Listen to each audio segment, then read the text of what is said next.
লেগে গেছে কোথাও দেখা যাচ্ছে, অথবা দুর্গন্ধ হয়ে গেছে সেই জায়গাটা নাপাকির, তাহলে সেক্ষেত্রে সেই জায়গাটা নাপাক হিসাবে বিবেচিত হবে, সেটাকে দূর করতে হবে যেভাবে দূর করা সম্ভব হয়। নাপাকের সমস্ত আলামত দূর হয়ে গেলে সেটি পাক হয়ে যাবে। আর যদি সেখানে কোনো নাপাকের কোনো আলামত না থাকে, শুধুমাত্র নাপাক কাপড়টা আপনি রেখেছেন জাস্ট এই কারণেই পুরো ড্রয়ারটা নাপাক হয়ে গেছে বা সেখানে কোনো পাক কাপড় রাখা যাবে না, ব্যাপারটা কিন্তু তা নয়। এরপর রাহাতুল ইসলাম রোমা আপনি লিখেছেন, বর্তমানে বাজারে যে স্কুটি বের হয়েছে মেয়েরা কি তা চালাতে পারবে? মেয়েরা যদি স্কুটি চালাতে যান এবং সেটি চালাতে গিয়ে যদি তাদের পর্দার খেলাফ না হয়, ধরুন প্রচণ্ড বাতাসে তারা যদি স্কুটি চালান এবং শরীরের বিভিন্ন অঙ্গ প্রত্যঙ্গ স্পষ্ট হয়ে আসে, তাহলে সেটি নাজায়েজ হবে। আর যদি সেরকম কিছু না হয়, তাদের ড্রেস আপটা যদি এমন হয় যে না তাদের প্রাইভেসি বা পর্দা মেনটেন করে তারা চালাতে পারছেন, তাহলে সেক্ষেত্রে সেটি তাদের জন্য হারাম হবে না।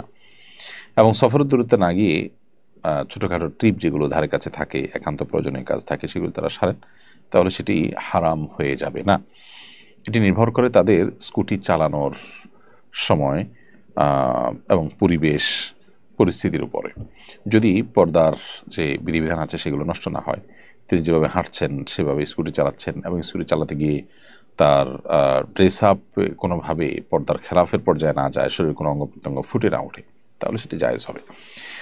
আমি একজন মহিলা, সৌদিতে কফিলে বাসায় কাজ করি। কফিলের পরিবারের সাথে কয়েকবার ওমরা করেছি, আর মক্কা আমাদের বাসা থেকে 2 দিনের রাস্তা। আমার ওমরা হবে কিনা?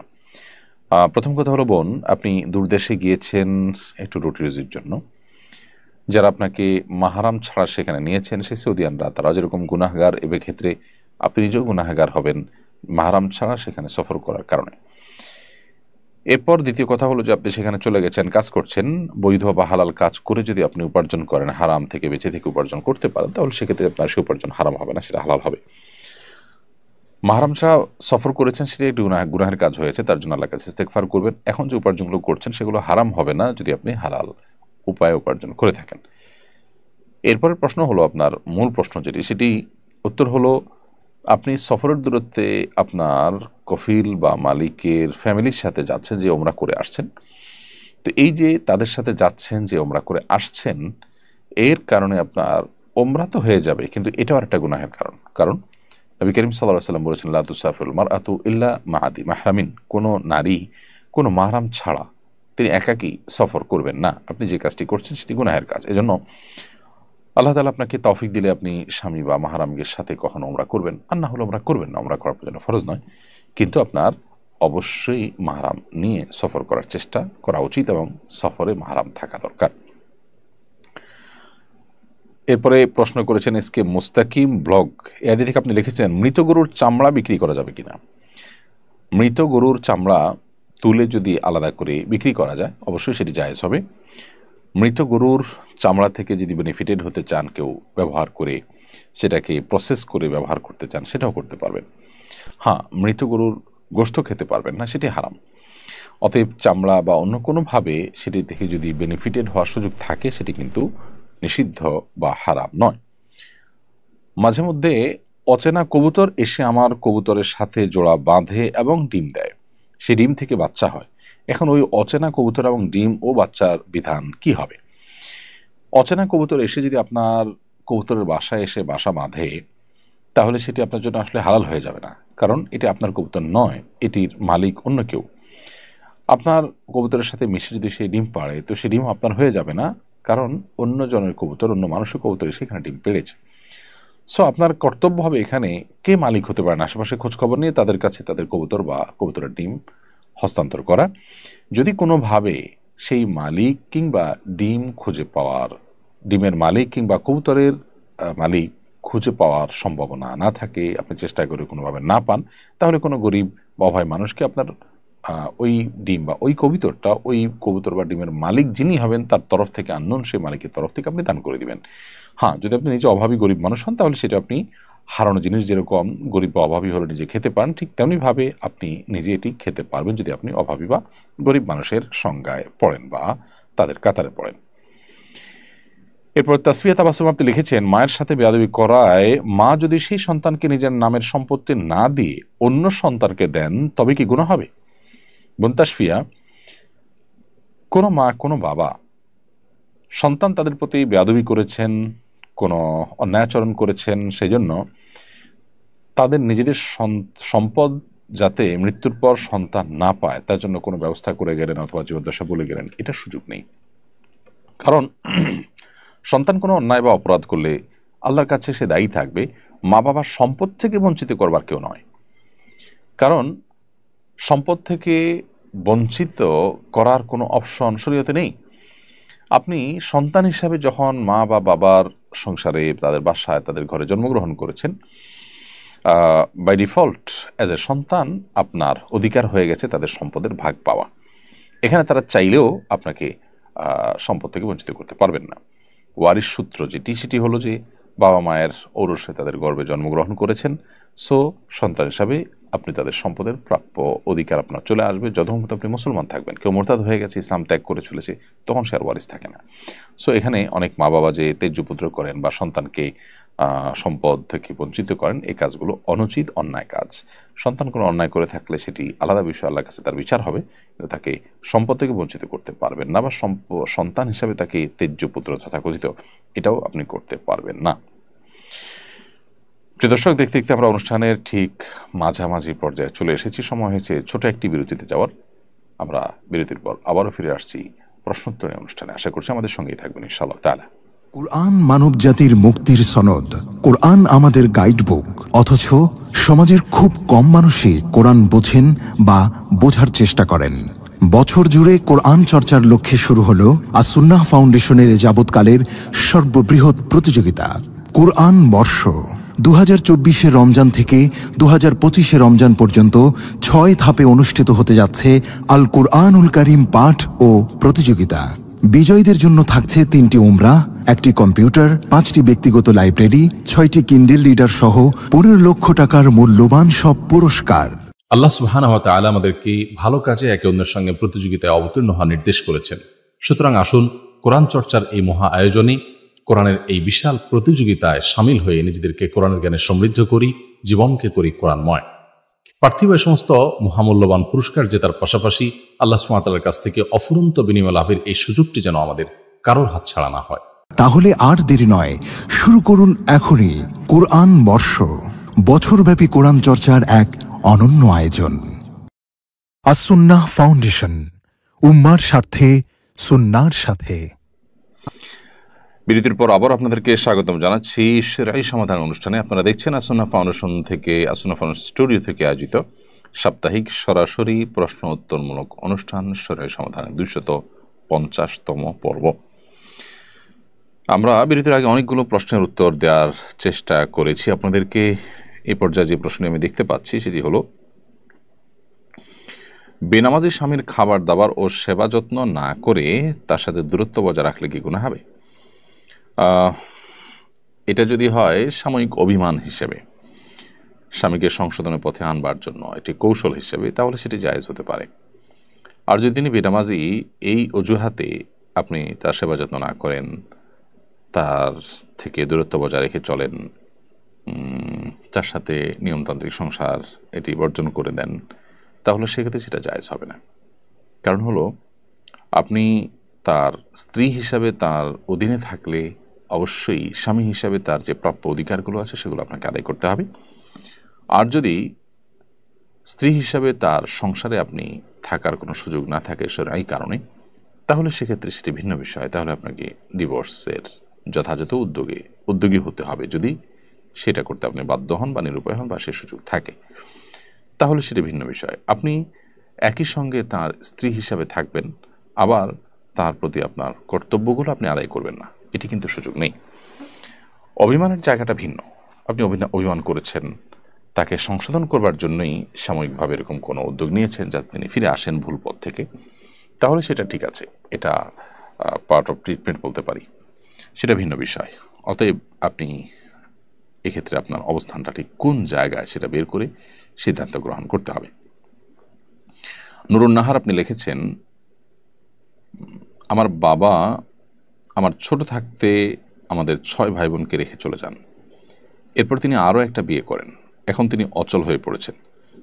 এখন তিনি আমাদের কাছে আসতে চান। এ অবস্থা আমাদের করণীয় কি? নুরুন নাহার, আপনার বাবা আপনাদেরকে ছোট থাকতে রেখে যে চলে গেছেন, এটা তার একটা অপরাধ হয়েছে, তিনি গুনাহ করেছেন। তিনি তার রক্তের সবচেয়ে কাছের যে আত্মীয়, সেই সন্তানদেরকে তিনি রেখে চলে যাওয়াটা তার গুনাহ এবং অপরাধের কারণ, কবিরা গুনাহ হয়েছে। কারণ আপনাদের ভরণ পোষণ দেওয়া, আপনাদের প্রতি সুসম্পর্ক বজায় রাখা, এটা তার কর্তব্য ছিল, সেটা তিনি করেননি, ভুল করেছেন। আরেক বিয়ে করেছেন, সেটা ভিন্ন বিষয়। এখন তিনি অচল হয়ে পড়লে অবস্থা যদি আপনাদের কাছে আসতে চান, আপনাদের তাকে আসতে দেওয়া উচিত। বাবা হিসাবে তিনি তার দায়িত্ব পালন করেননি, এটা তার ত্রুটি। আপনি সন্তান হিসাবে আপনার দায়িত্ব পালন করতে ত্রুটি করা উচিত নয়। বাবা হিসাবে তিনি তার দায়িত্ব পালন করলে আপনিও করবেন, না করলে আপনি করবেন না। এটা হলো গিভ অ্যান্ড টেকের ব্যাপার। বাবা সন্তানের সাথে সে সম্পর্ক নয়। তিনি দিলে আপনিও দিতেন, তিনি দেন নাইতে আপনি দিবেন না, এটা স্বার্থপরতার কথা। এটা কোনো বুদ্ধিমান ইমানদারের কাজ নয়, বা এটা দায়িত্বশীল মুসলমানের কাজ নয়। আপনি আপনার দায়িত্ব পালন করবেন। সবচেয়ে বড় কথা হলো, আপনাকে যে জন্ম দিয়েছেন, তিনি দুনিয়া আলো দেখেছেন আপনি তার মাধ্যমে, শুধুমাত্র এই কারণেই আপনি তার কর্তব্য, তার প্রতি কর্তব্য আপনার আদায় করার চেষ্টা করা উচিত। আল্লাহ রাব্বুল আলামিন আমাদেরকে বাবা মার প্রতি যে সদাচরণ করার নির্দেশ করেছেন, সেটা শর্ত দিয়ে বলেন না যে তারা তোমাদের হক আদায় করলে তোমরা তাদের প্রতি সদাচরণ করিও, তা বলেননি। আল্লাহ বলেছেন ওয়াবিল ওয়ালিদাইনি ইহসানা, মা বাবার প্রতি তোমরা সদাচরণ করবে। সো আমরা তাদের প্রতি সদাচরণ করার চেষ্টা করবো আমাদের সাধ্য অনুযায়ী, ইনশাআল্লাহ তাআলা। বাবা তার ছেলেকে সম্পদ থেকে বঞ্চিত করেছে, এমত অবস্থায় ছেলের জন্য কি তাদের ভরণ পোষণ দেওয়া জরুরি? একই কথা প্রযোজ্য। আমরা একটু আগে যে প্রশ্ন উত্তর দিয়েছি, সেই উত্তরটি এখানে আপনি রিপ্লেস করতে পারেন, বা সেই উত্তরটি এখানে অনুসরণ করতে পারেন। অর্থাৎ বাবা ছেলেকে সম্পদ দেয়নি বা অন্যদেরকে সম্পদ ভাগ করে দিয়েছে, কারোর প্রতি জুলুম করেছেন, এটি তার বাবার অন্যায় হয়েছে, অপরাধ হয়েছে, তিনি গুনাহ করেছেন।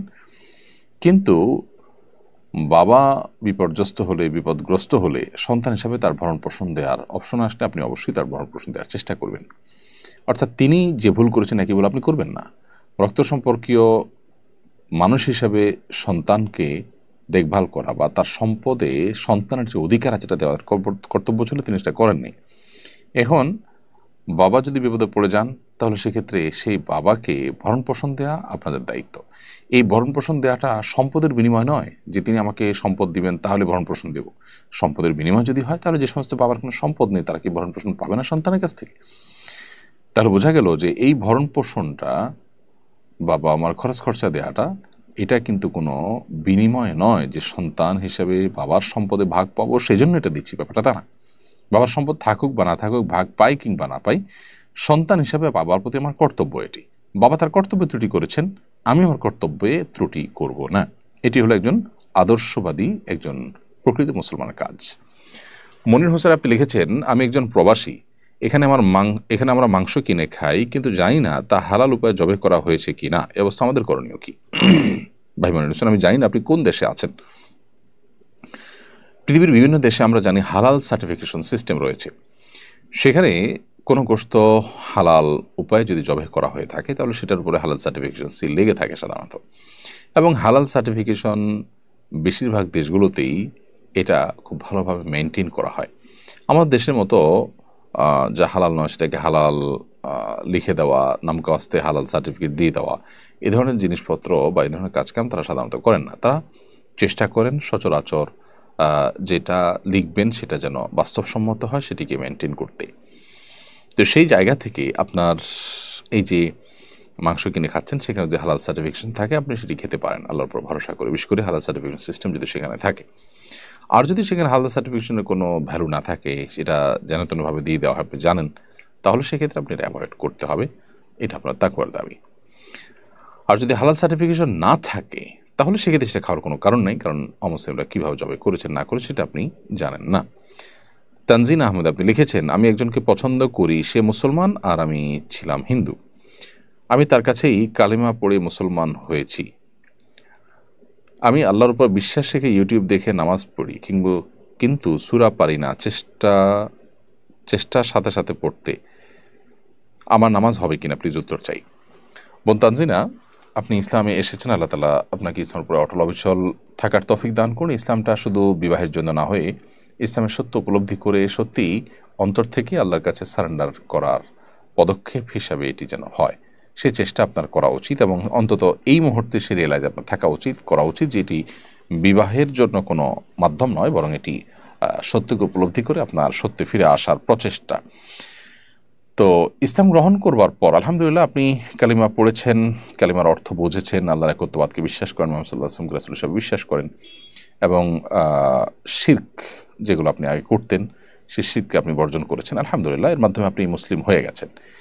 এখন আপনার কর্তব্য 5 ওয়াক্ত নামাজ সহ আল্লাহর অন্যান্য বিধিবিধানগুলোকে মেনে চলা, শুধু নামাজ নয়, অন্যান্য বিধিবিধানগুলো মেনে চলা, এবং এগুলো জানার জন্য আপনি দিন শেখার অনেক বই পুস্তক আছে, সেই বই পুস্তকগুলো সংগ্রহ করে কালেকশন করে আপনি দিন শেখা শুরু করবেন ইনশাআল্লাহ। এর মাধ্যমে আপনি নিজেকে ভালো মুসলিম হিসাবে দাঁড় করাতে পারবেন। আপনি ইউটিউব থেকে দেখে দেখেও যদি নামাজ শিখেন এবং সঠিক পদ্ধতি শিখতে পারেন, তাহলে সেক্ষেত্রে সেটাও আপনার নামাজ সঠিক নামাজ আদায়ের জন্য সহযোগিতা আপনাকে করবে, এবং সেটা তার মাধ্যমে আপনার নামাজ হয়ে যাবে ইনশাআল্লাহ তাআলা।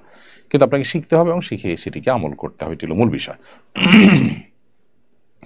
সাইদুল সাইদ আপনি লিখেছেন, আমার নানির শাশুড়ি অসুস্থ, নানা শ্বশুর মারা গেছেন, এখনও 4 মাস 10 দিন হয়নি।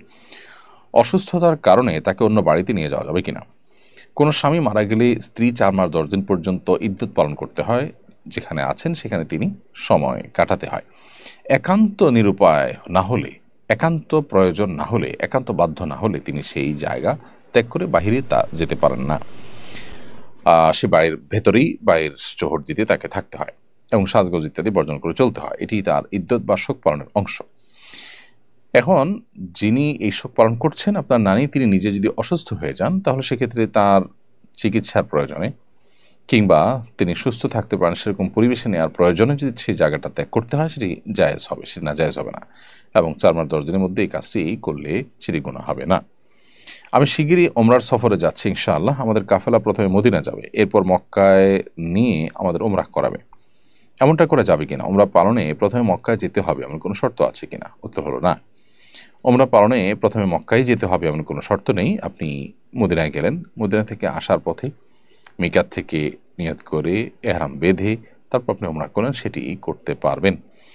বরং নানা কারণে এটি অধিকতর উপযুক্ত, কারণ মিকাত থেকে এহরাম পরার যে সুন্নাহ, সেটি আসলে বিমানে সফর করে আদায় পরিপূর্ণভাবে হয় না। ওমরা হয়ে যাবে, কিন্তু পরিপূর্ণ সুন্নাহটা হুবহু যেভাবে নবী সাল্লাল্লাহু আলাইহি ওয়াসাল্লাম করেছেন সেভাবে আদায় করার যে কাজটা, সেটা মদিনা থেকে আপনি যদি বাই রুটে যান, তাহলে মিকাতে গাড়ি থামবে, সেখানে আপনি এহরাম পড়তে পারবেন, অর্থাৎ হুবহু সুন্নাহটা আদায় করা সম্ভব হবে।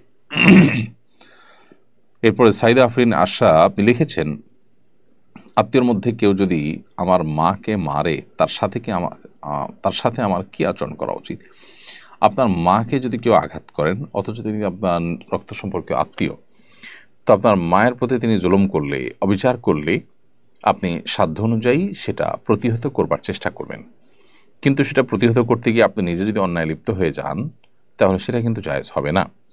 সেক্ষেত্রে আপনার মাকে সেভ করার চেষ্টা করলেন, কিন্তু প্রতিহত করার চেষ্টা আপনি করতে যাবেন না। ধরা যাক বাবা এই কাজটি করছেন, তাহলে এখন বাবাকে প্রতিহত করতে গিয়ে যদি আপনি বাবার প্রতি সন্তান হিসাবে অন্যায় করতে হয়, অন্যায় আচরণ করতে হয়, তাহলে সেটা কিন্তু আপনার জন্য জায়েজ হবে না। কারণ একটি অন্যায়কে বন্ধ করতে গিয়ে, রোধ করতে গিয়ে আরেকটি অন্যায়ের সৃষ্টি করা যাবে না। সো আপনি আপনার মাকে সেভ করার চেষ্টা করবেন সর্বাবস্থায়, এটা ঠিক আছে। আর আপনার আত্মীয় আপনার মায়ের প্রতি অবিচার করছেন, এই অবস্থায় তার হাত ধরে তাকে থামিয়ে দেওয়া, সেই অধিকার আপনার আছে, এবং তাকে যথাযথভাবে বিচারের মুখোমুখি করা, তার শাস্তি নিশ্চিত করার উদ্যোগ নেওয়া, এগুলো আপনি করতে পারেন। কিন্তু আইন হাতে তুলে নিয়ে আপনি যদি সীমা ছাড়িয়ে যান, তাহলে সেক্ষেত্রে সেটা কিন্তু গুনাহ হবে। মায়ের প্রতি ভক্তি বা অতি ভালোবাসার কারণে, সহজাত যে ভালোবাসা, সেটার কারণে আপনি যদি তার প্রতি অবিচার করে বসেন আপনার নিজের জ্ঞাতসারে কিংবা অজ্ঞাতসারে, তাহলে সেটা কিন্তু নাজায়েজ হবে এবং গুনাহের বিষয় হবে। আল্লাহ রাব্বুল আলামিন বলেছেন, ফাইন আকাবতুম ফাআকিবু বিমিসলি মা আকিবতুম বিহি, যদি তুমি কাউকে কোনো তার অন্যায়ের কারণে শাস্তি দিতে চাও, তাহলে যতটুকুই তুমি জুলুমের শিকার হয়েছে ততটুকুই তাকে প্রায়শ্চিত্ত করাতে পারো, অর্থাৎ পরিমাণটা যেন বেড়ে না যায়। আর ওয়াইন সবার, তোমার যদি তুমি ধৈর্য ধারণ করতে পারো, আল্লাহ বলছেন লাহু খায়রুল লিস-সাবিরিন, তাহলে ধৈর্যধারীদের জন্য সেটা সবচেয়ে উত্তম, কারণ তুমি প্রতিশোধ নিয়ে যা অর্জন করতে পারবে, সবর করে তার চেয়ে বেশি অ্যাচিভমেন্ট তোমার হবে। অতএব সবরকে তোমার অগ্রাধিকার দেওয়া উচিত। এমরিত তানভীর মাহতাব সাজিদ আপনি লিখেছেন, মাহফিলের টাকা কি রাস্তা থেকে তোলা যাবে? আর রাস্তা থেকে টাকা তোলা হারাম নয়, কিন্তু রাস্তা থেকে অপমানকরভাবে টাকা তোলা, এটা ইসলামের সেবার চাইতে ইসলামের ক্ষতি বেশি, সেই দিক থেকে গুনাহের কারণ হতে পারে। আর যদি রাস্তায় টাকা তোলার ব্যাপারটা হয়ে যায় আজকাল জোরপূর্বক চাঁদাবাজির মতো অনেকটা রশি ধরে গাড়ির গতি থামিয়ে অনেকটা লজ্জায় ফেলে মানুষকে যদি সিচুয়েশন ক্রিয়েট করে যদি তার কাছ থেকে টাকা আদায় করা হয় তাহলে সেটা নাজায়েজ হবে।